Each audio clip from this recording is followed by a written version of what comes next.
Selamat pagi Sobat STTI yang terkasih di dalam Tuhan. Puji Tuhan, pagi ini kita boleh bangun dan kita diberi kesempatan untuk menikmati berkat Tuhan sehari lagi di dalam kehidupan kita.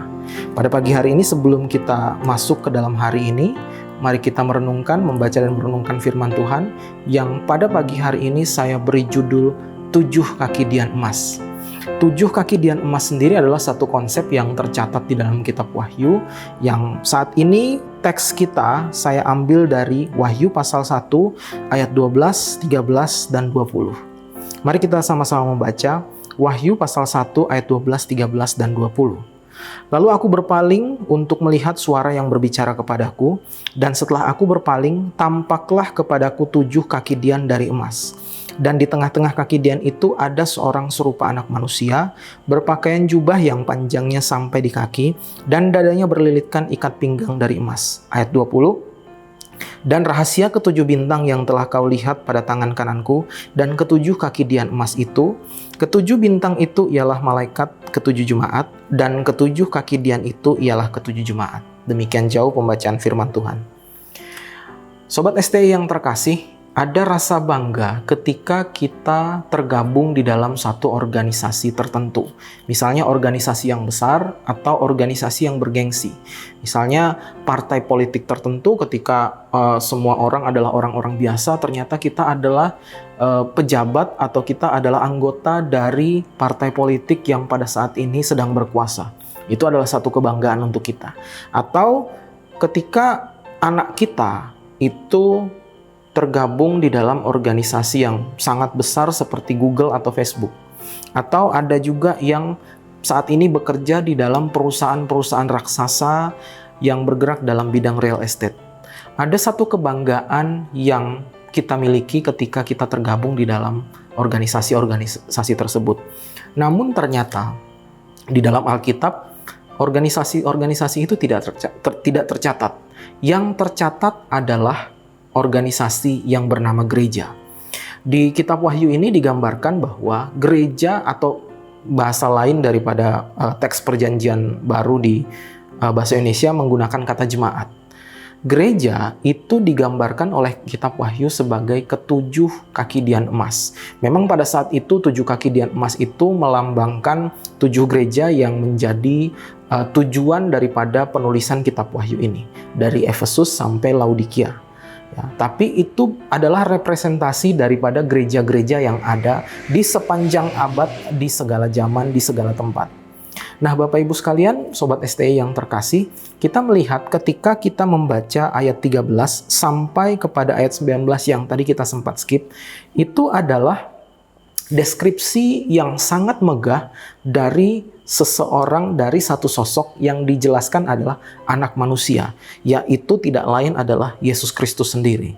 Kita lihat kalau misalnya kita baca lagi bagaimana penampakannya itu luar biasa, bagaimana kakinya itu luar biasa, bagaimana suaranya itu bergemuruh luar biasa, bagaimana matanya itu begitu tajam, dan macam-macam yang dijelaskan dari ayat 13 sampai ayat 19. Nah, Kristus itu pada saat ini sedang memerintah seperti itu. Dia memiliki segala kemegahan yang ada. Dia bahkan di ayat-ayat sebelumnya kita lihat ketika Yohanes melihat penampakan Kristus yang semacam demikian, dia tersungkur seperti orang mati. Ya, saking lemahnya dia melihat kemuliaan yang begitu luar biasa. Tetapi kita lihat ya, Kristus pada saat itu dirinya sendiri sudah megah, dirinya sendiri sudah luar biasa cemerlang. Tetapi dia mengizinkan ada aksesoris atau hiasan-hiasan tambahan yang ada di luar dirinya untuk menghiasi dirinya di dalam kemegahannya.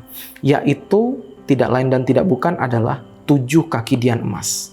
Ya, kalau kita saat ini mungkin sulit membayangkan apa itu 7 kaki Dian emas ya. Jadi seperti satu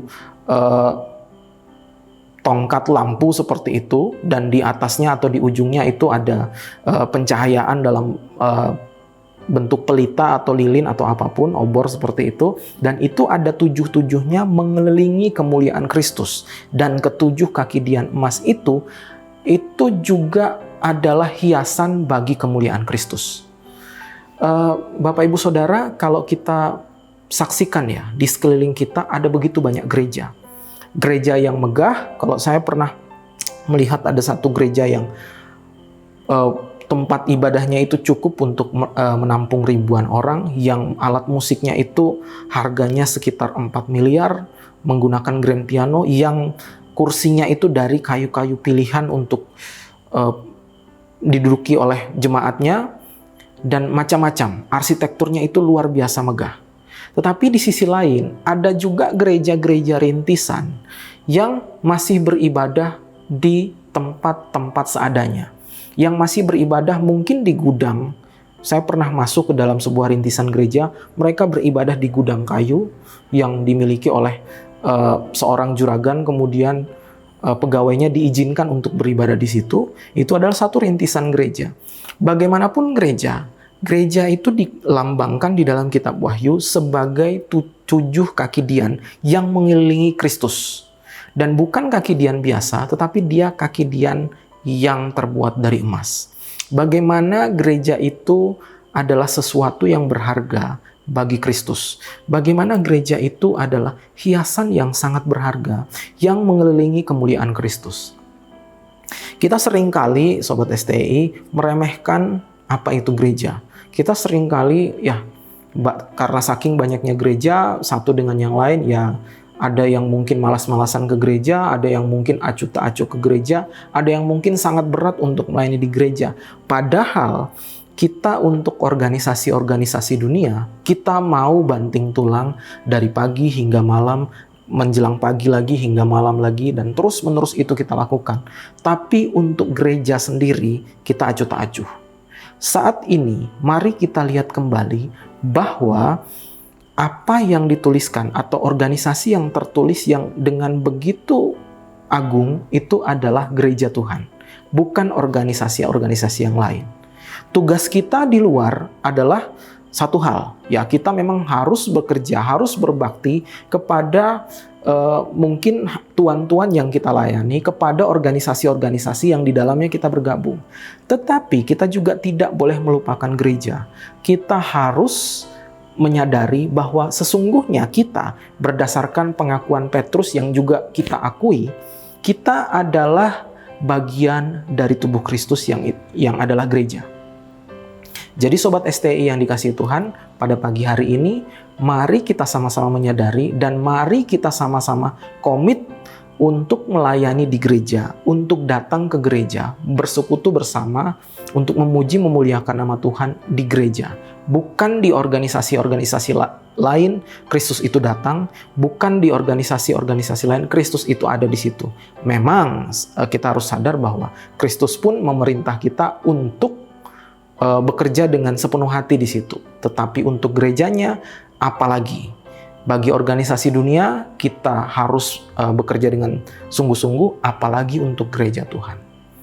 Demikian jauh renungan firman Tuhan kita pada pagi hari ini. Saya harap kita semua bisa menerapkan firman Tuhan ini melalui pimpinan Roh Kudus. Salam 111.